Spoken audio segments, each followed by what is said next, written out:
Damn thing pretty, unless you're talking about the bridge and seaport. Even from the seats in the upper decks, you can see the seashore. Tailgate function with the carne asada. Just walk from the tribal building for the Padres, I'm on it. Yeah, cause for the 619, we'll knock you down. Anything for the Brown, put it on the town. Started back rocking the Brown. Ever since we've been knocking them down. Baby said she wanna go to the game. Taught her how to say Padre gang. What's up, everybody? Welcome to episode 282 of the Talking Friars podcast and YouTube show. Ben Fadden here. Wednesday, November 16th, the day after the Nick Martinez news came down. Plenty to talk about today. The Nick Martinez contract is out. It's an interesting one. Is it a good deal for the Padres? Is it a good deal for Nick Martinez? We'll get into that. The Pittsburgh Pirates, they made an interesting move today, roster-wise, and I think they could now be a potential trade partner with the Padres, or at least be a fit to be interested in some pieces that the Padres have. Teoscar Hernandez was traded from the Mariners to the Blue Jays, to the Mariners from the Blue Jays, and so you would think that the Mariners are going to look to deal one of their outfielders now, so maybe they're a fit for the Padres. A lot to get into today. Those are just some of the topics. If you have any questions, any comments, feel free to let me know in the chat. You can use that super chat button if you want to support the show. I appreciate that. Let's start with Nick Martinez's contract here. Kevin Acee reported it. I think AJ Castro might have as well, but I saw Kevin Acee's article, and he made it kind of confusing. And so I put it out on Twitter, and forgive me if I forget who it was, because I do forget who it was, but someone pointed out to me and made it much simpler. Like, they explained the contract in more simpler terms. So I will explain it in more simpler terms for you guys instead of just reading what Acee wrote. So it's a 3-year contract. We knew that already. And it's going to be for $26 million at least. It could be up to $42 million, according to Acee. So Martinez is going to get $10 million in 2023. He can opt out after this season. If he opts out, then the Padres can trigger their club option, which is $16 million for 2024, $16 million for 2025. So let's say Martinez opts out. He gets the $10 million this year, opts out. Padres can then make him come back to the Padres for $16 million. That would probably happen if Martinez had a great year as a starting pitcher, stayed healthy, and he deserves that pay raise, right? So they would give him $16 million to come back, you would think. Or he opts out and he goes to free agency. They can then, if he stays with the Padres, they could give him that 2025 club option as well if he continues to pitch well in 2024 for $16 million a year. If Martinez, let's say he doesn't have a good 2023, obviously we hope that he has a good 2023, but let's say he doesn't really prove himself as a starting pitcher, then he can just opt in. He has the option, remember, he has the opt out, so he can not opt out, but choose to opt in after 2023 and opt into 2024. If that happens, then the Padres would pay him $8 million guaranteed for 2024 and 2025. So hopefully that makes sense. It was confusing the way Kevin Acee wrote it. I'm not even going to talk about how he wrote it because it was just confusing to me. But simple terms here. Martinez, $10 million this year. He has an opt-out. If he doesn't opt out, he opts in, $8 million for the 2 years after this year. If he does opt out, the Padres can give him $16 million for 2024 and 2025. If that was the case, he would get $42 million in total. And that's without the financial incentives, which are also in the contract. So is this a Padres-friendly deal? I think it is, because it's $10 million this year. I predicted $10 million a year for the Nick Martinez contract, so that's good for the Padres. That's not a lot. And then if he has a good year and he opts out of the $8 million for 2024, then the Padres can say, no, we have the control this time. You're staying here. We're going to make you sign the $16 million, or not sign, but we'll give you the $16 million club option. So they have the control here, which I think is a big positive for the Padres. As someone who saw how impactful Nick Martinez was to this Padres team last year in the postseason, in the regular season, doing whatever the Padres asked of him, I wished that there wasn't going to be an opt out, but I understand why there is one. If Martinez feels like he'll get more, or he deserves more than the $8 million he would get in 2024, he can opt out and get more from the Padres with that club option. Or if the Padres don't want to give him that 16 mil, he can go get more than $8 million on the free agent market. So I understand why it's there, and he still wanted to have some options with that if he proves himself for 2023. For Nick Martinez, it is, I think, a Nick Martinez friendly deal as well. Like, he's not getting 20 million a year or anything like that, but he gets 10 this year. That's a pay raise compared to last year, which was, or what it would have been for this year, which was 6.5 million. And then if he proves himself this year, he automatically will get $16 million at least. You would think, if the Padres give him the club option. If the Padres don't give him the club option and he performs, well, then he can opt out and go get more than $8 million. So it feels like a win-win for Nick. After 2023, he's going to get either $8 million if he opts in and has like a terrible year. He'd still get $8 million for the next 2 years, or each year, or he can opt out. Padres don't want him back, let's say. He can still go get more than that in free agency. So I think it's a good deal for both. Martinez gets a chance to prove himself to go get a pay raise for 2024 and 2025. And the Padres, they have the control in this deal. If Martinez tries to opt out, or he opts out and is technically headed to free agency, the Padres can say, no, no, no, no, no, we're giving you the club option. So I like it. 2 or 3 years, potentially 42 million. It could be, did I say 2 years? Sorry, 3 years. 3 years, 42 million. It could potentially be 3 years, 26, right? So ranging from 26 to 42 million if he stays here for those 3 years. And obviously there's incentives and stuff, probably performance based. So if he reaches X amount of starts or whatever, or he stays healthy for the full year, he might get more than that. So that's the Nick Martinez contract. Again, I like it for both sides. Feel free to give your thoughts in the comments. For the Padres' sake of things, obviously, like I just mentioned, they get the control. For Nick Martinez, he can get a pay raise. He gets a pay raise for 2023, and he can get one for 24 and 25 if he proves that he can be a good starter and be reliable this season. And he'll get 16 million per year if the Padres give him that club option. So that was the Nick Martinez stuff. Right now, the Padres rotation is Yu Darvish, Joe Musgrove, Blake Snell, Nick Martinez, and then they'll find a fifth starter, or maybe they have Nick Martinez be the 5 starter, and then they'll have the new guy be a 4 starter. There's plenty of options out there, obviously. It's early in the offseason, and I'm sure we'll have plenty more conversations about who the Padres could go get, starting pitching-wise. I mean, names that are out there, I went over this last night, but like Tyler Anderson's gone.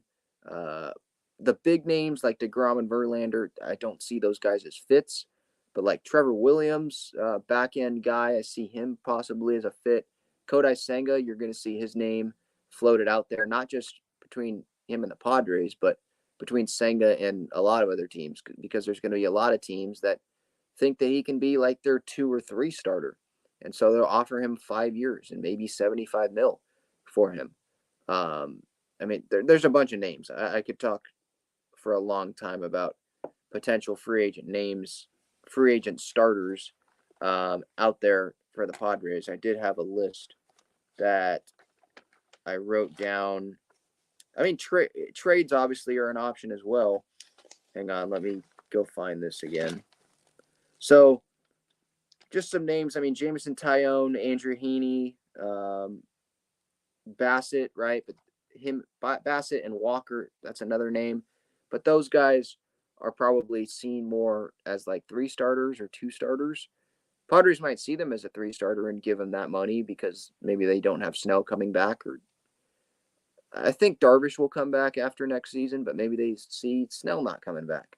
And so they want to lock down Bassett or lock down Walker, and they give him that. I think Carrasco's a free agent as well. So the Mets have a lot of work to do with their pitching. So there's a lot of options out there to fill either the 4th spot for the Padres or the 5th spot. John here in the comments asks, does the team attempt to save money by Martinez missing benchmarks? What do you mean, like incentives?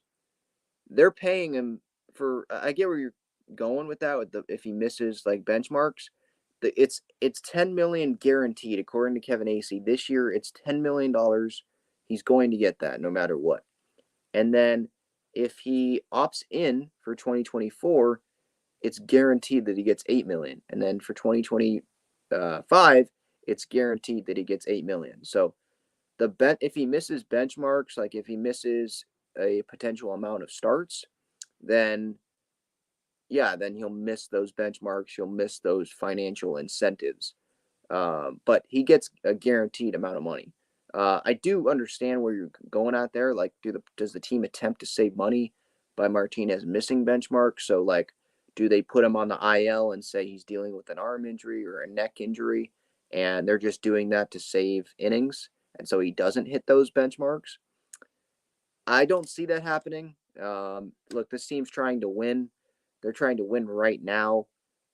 I think when you try to be cute like that and miss financial benchmarks or incentive stuff, that's where it probably bites you in the butt. And maybe the time that you try to have him take off, then he comes back and sucks, or he's not as effective, or he gets out of rhythm. Like, I would not do that if I were the Padres. Peter Seidler, he likes spending money. You signed him to pitch games and to start and be a valuable piece of this Padres team. I don't see them trying to be cute and kind of skirt the rules, if that makes sense. All right, so moving on here. So the Pittsburgh Pirates today, I thought this was interesting. They DFA'd Tyler Heineman, who was their only catcher on their roster, the only one. So designated him for assignment, and so now they don't have any catchers on their major league roster, on their depth chart. So that makes the Padres a potential trade partner for the Pittsburgh Pirates. We know that the Padres have been interested in Brian Reynolds in the past, but the Pirates' asking price, has just been too much. Asking for C.J. Abrams and Mackenzie Gore in the past, before the Padres obviously traded them to the Nationals, and the Padres were hoping that Gore and Abrams were going to be big parts to the franchise in 2022 and beyond before they got Soto. So that was not going to happen. But now they don't have a catcher. And Campy, he's still young. He's still probably one of the higher regarded catchers, I would say, among prospect people in baseball. So I think the Pirates could be interested in him, or they could try moving him to first base or another position. They do have Henry Davis, who they just drafted #1 overall, I think, a couple years ago. So maybe they bring in Jorge Alfaro as a stopgap, and so it's not Campy that they want to go get. Maybe it's Alfaro. We've heard that the Padres are trying to they're thinking about non-tendering Jorge Alfaro. I think November 18th is that deadline, or maybe it's way after that. I forget the deadline, but they're considering non-tendering, not giving a contract to Jorge Alfaro. Maybe they can give Alfaro to the Pirates for a reliever. Pirates aren't going to be contending this year. Use Alfaro, the Pirates can, as a stopgap. Him, and then you bring up Henry Davis when he's ready. Who knows? They don't have a catcher on the roster. So I think they could be a potential trade fit for the Padres, depending on who the Padres want. Maybe they just give Alfaro up for a reliever like I just talked about. Maybe it's not Brian Reynolds for Campy because maybe the Pirates say, we have Henry Davis. We don't want to give up Brian Reynolds for Campy. We'll save Reynolds for a bigger package that we can get from another team. I don't know how much interest there is in Brian Reynolds, though, to be honest. I don't think he had as good of a year this past season as he did in 2021 when he was an all-star. And as time ticks, there's less years on the contract, right? That's less of a return that the Pirates are going to get, right? So they're risking it here, getting a smaller return. The longer that they hold on to Brian Reynolds, the less they're going to get back. I think there's going to be interest in Brian Reynolds. Don't get me wrong there, but Abrams and Gore, like that amount, I don't think a team's going to be willing to give that up for Brian Reynolds. So we'll see. That's something to keep an eye on. Again, the Pirates DFA'd Tyler Heineman, so they don't have any catchers on the roster. Are they interested in Campy? Maybe a position change or have him catch and see how that Henry Davis situation works out. Or maybe Alfaro, they give the Padres something, a small piece, an arm, something like that, and they can have Alfaro be their starting catcher. It could be a good situation for Alfaro too. Can build up his value going into free agency maybe, catch for the Pirates for a year. We could look at that same situation with maybe the A's as well. Sean Murphy, if he gets traded somewhere, maybe the A's need a stopgap to, I think Shea Langeliers is his name. So there's different teams that could be interested in Campusano and or Jorge Alfaro. So pay attention to that. Jonathan in the chat here says we need a better bat than Nola. I kind of agree with that, but remember, they are getting offensive reinforcements back in 2023. There's no shifts, so Soto's numbers are going to improve. You'd think Crony's numbers are going to improve. Manny, I would think he's going to be another MVP candidate in 2023. They're getting Tatis back off of this suspension. He's a 40-plus home run guy, and you would think the Padres are going to go out and get a first base power bat. So if Nola's hitting 9th or 8th in the order and Tatis comes back and they get a power bat at first in DH or first and DH or DH, then maybe they don't need a better bat than Nola and they just need good defense behind the plate. Like bringing in Wilson Contreras or something like that, like he's the big catcher free agent name, that doesn't make sense for me at least. Like, sure, Wilson Contreras is a name.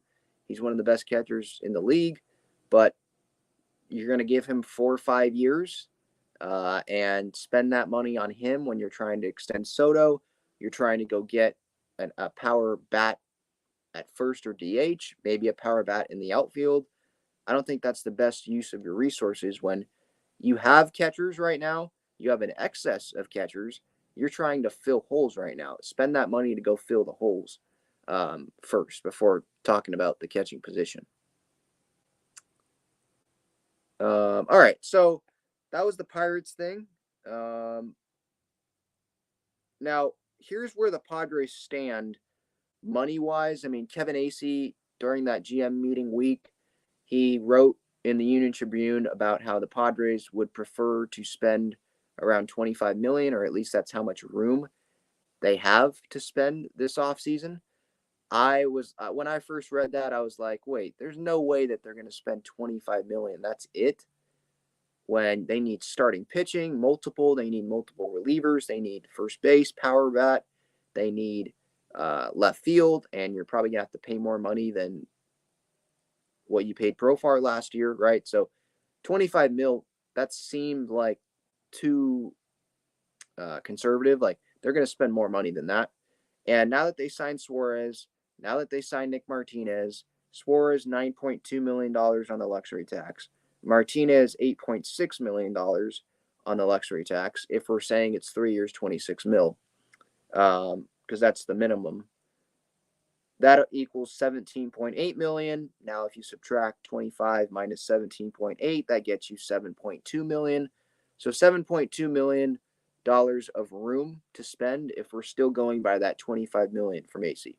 That's 7.2 million to get a fifth starter, relievers, first base or DH, a power bat there, and then left field. If they bring back Profar, it's going to cost more than 7.2 million himself. They bring in a power bat, you would think it's going to cost more than $7.2 million just that guy. Whether it's Josh Bell or Jose Abreu. Like, Jose Abreu could cost $16 million a year, not just 7.2. So I don't see them only spending $7 million the rest of this offseason. It could be via trade and all of that. And by the way, that $25 million number that AC talked about, that was thinking that Alfaro is not going to be on the team, assuming that $3 million for 2023 isn't going to be there. So they'd have another $3 million left. So a little over $7 million left to fill 1, 2, 3, 4, 5 spots. I just don't see that happening. Now, trades can happen, obviously. There's low salary guys that have already gone over starting pitching, outfield, first base. Seth Brown, he's not making a whole lot of money. Just throwing out that name. There's options out there for trades, but remember, the farm system is not as strong as it was before Juan Soto came to the Padres, right? They had Gore, they had Hassel, they had Wood, they had John Susanna. You know, they just had those guys. They don't have them anymore. Are they willing to give up Jackson Merrill and Luis Camposano in a deal? I don't really think so. At some point, you would think the Padres are going to need some of those prospects to show up at the big league level so they can go spend elsewhere and have those guys be the cheap contracts on the team.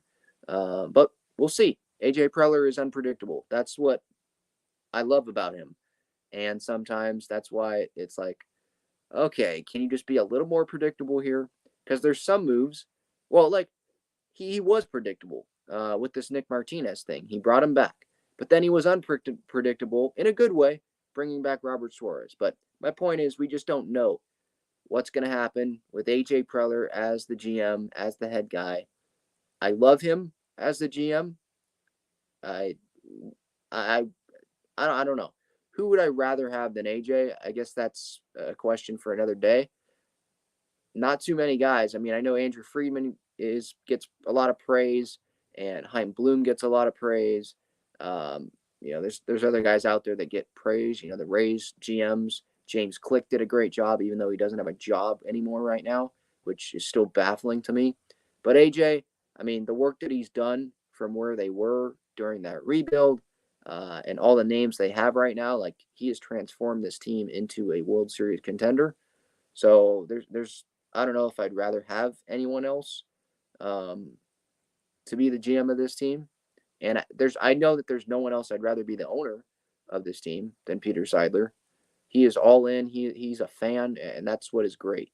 Maybe Steve Cohen if he was actually a Padre fan because he has more money, but Peter Seidler has a lot of money too, and he was raking in a lot of money with the postseason stuff, the postseason revenue that came with the division series and the championship series, and I think he's going to continue to spend. Justin asks, what would you lean more towards, Jose Abreu and Jameson Taillon, or Brandon Drury and Kodai Senga? That's interesting. That is a good question. Wow. I'd probably lean toward Abreu and Taillon because I think Abreu's better than Drury, and I think that Taillon's more of a guarantee. Like, you know what you're going to get out of him at the big league level, and we don't know what we're going to get out of Kodai Senga.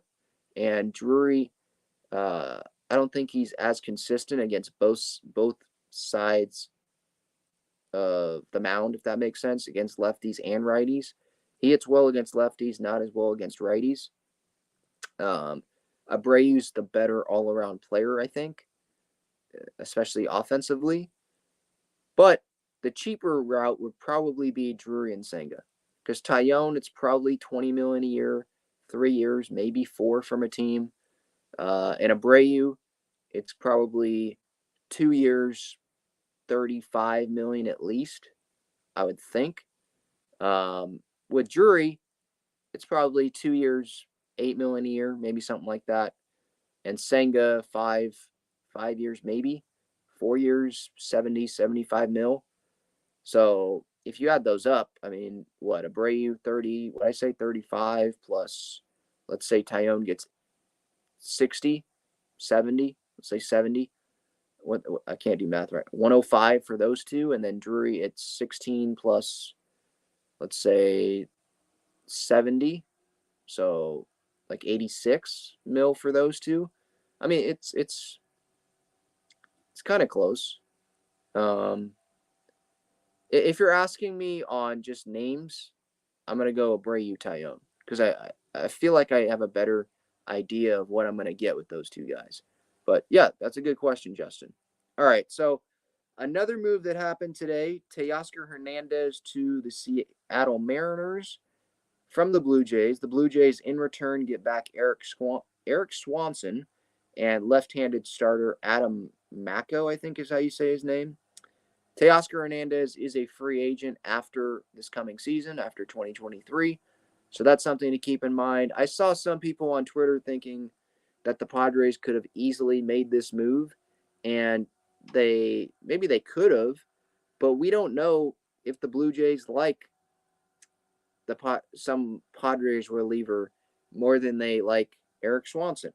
We don't know if AJ Preller was willing to give up Adrian Morejon maybe in a deal. He was highly regarded, I know, during those Juan Soto discussions, right? So we don't know. Adam Macko, I have no idea who that guy is, but he's a left-handed starter.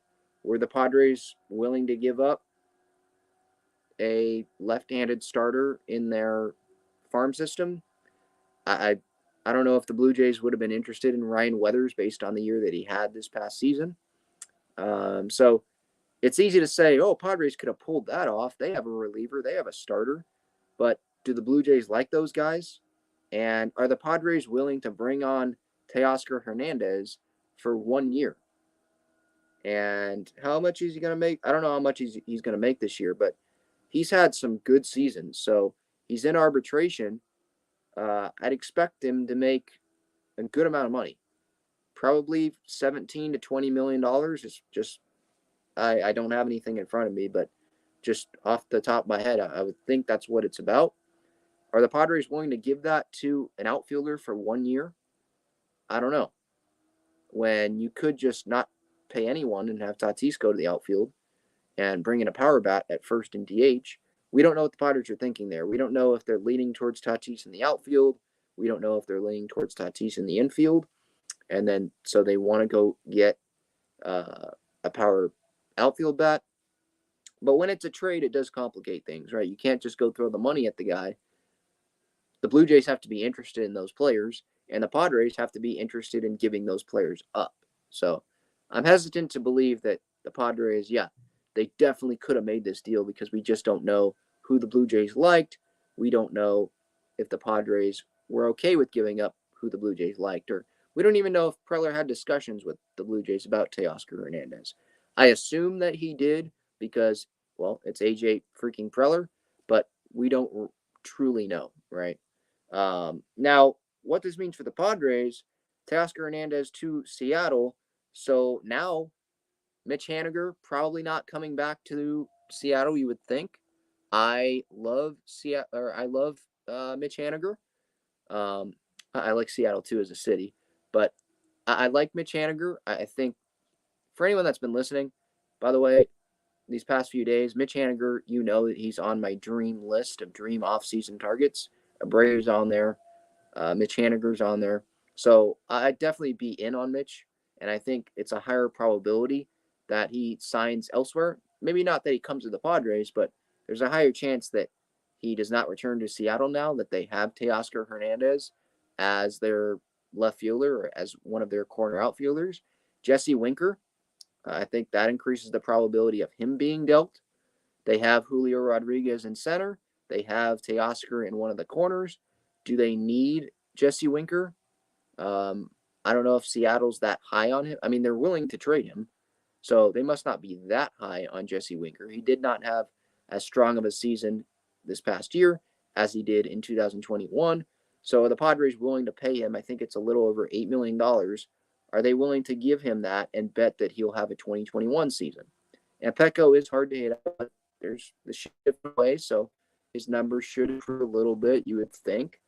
So I think Jesse Winker, he's more likely to be dealt now that they have Teoscar Hernandez. And I think Mitch Haniger, who's a free agent, he's more likely to go somewhere else.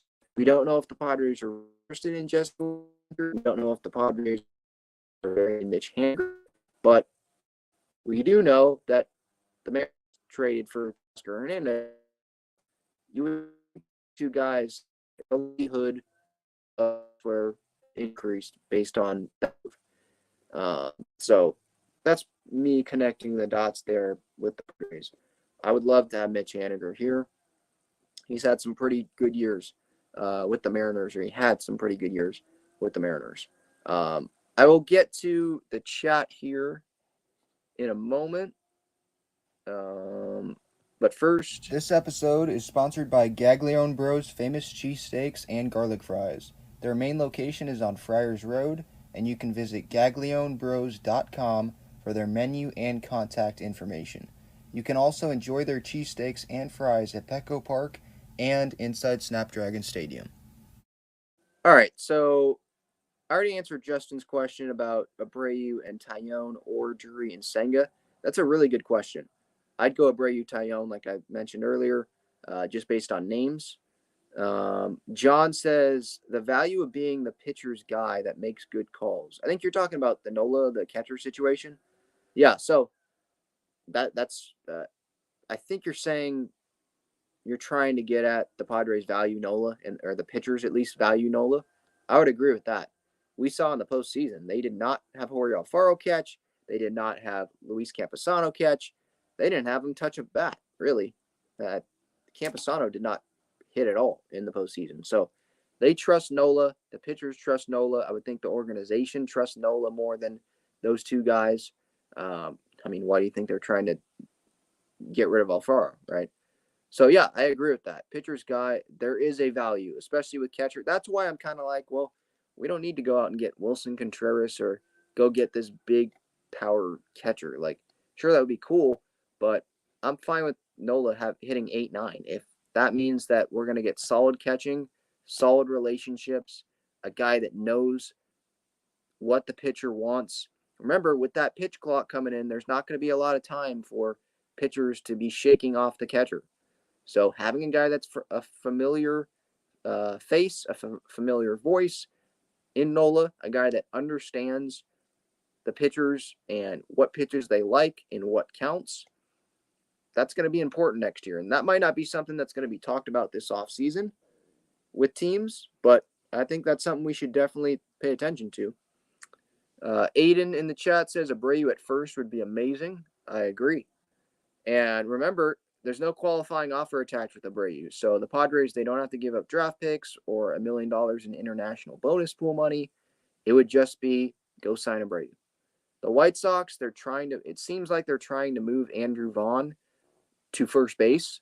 So, I mean, Abreu could return and, be their DH or, split time with Vaughn at first and DH. But if the Padres want Abreu, they can go out and get Abreu, I think. I feel confident in that. They just have to give him the money. So we will see about that. All right. So I think that's the show. I covered the topics that I wanted to cover. The starting rotation right now, Yu Darvish, Joe Musgrove, Blake Snell, Nick Martinez. There's still starting pitching that has to be brought in. A couple more arms, I would hope. Left field, what's going to happen there? Relievers, a couple. What's going to happen there with Pierce Johnson? Maybe not coming back. Who knows? Craig Stammen, he probably will just retire. And then first base DH, what's going to happen there? So still a lot to talk about. And I'll have more Padres entertainment out there on the YouTube channel, on social media at Talking Friars, on Twitter and Instagram, and on the podcast platforms, obviously. So thank you so much for tuning in here, episode 282. of Talking Friars, and I'll talk to you later. Ben Fadden signing off. See ya.